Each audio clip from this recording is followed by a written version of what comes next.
So this is going to be how to do a simple interrupted suture. Now it's called the simple interrupted suture because each suture isn't connected. Surprise, surprise.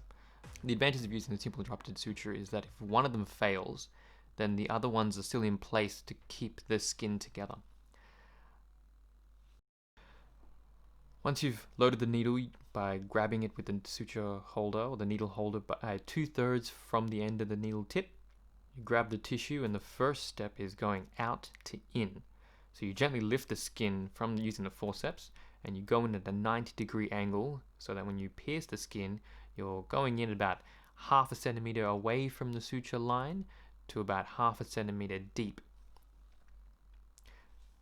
When you're trying to push the needle through, understand that it's a cutting needle, so all you need to do is supinate your wrist. Let the end of the needle come out from the middle of the wound. Here you can decide to try and stabilize the end of the needle using the forceps and reposition the needle holder back again in the 2/3 before the tip of the needle. And oftentimes it's easier if you have your pinky resting on something or your arm resting on something to give you the stability to allow for that pronation.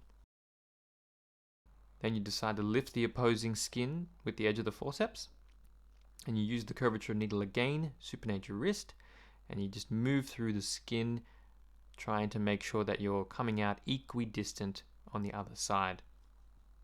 Then you can pull the suture through, trying to leave about 3 centimeters on the edge of the suture line so that you can use it to tie the surgeon's knot. Notice that at this stage we make a V. It's important to keep this V in mind so that when you wrap, it acts as your point of reference so you don't get lost.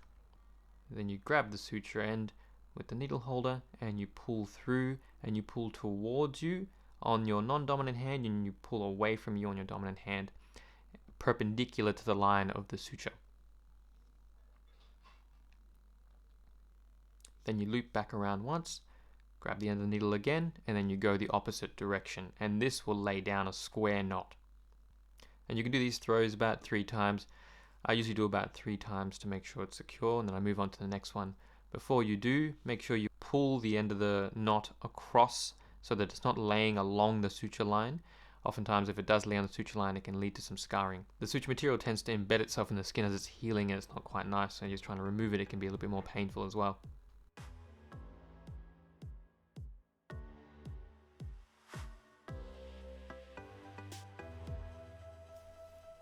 Alright, thanks for watching, guys. If you enjoyed that, let me know. Hit the like button.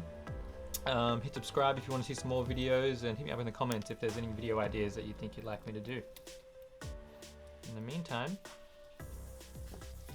peace.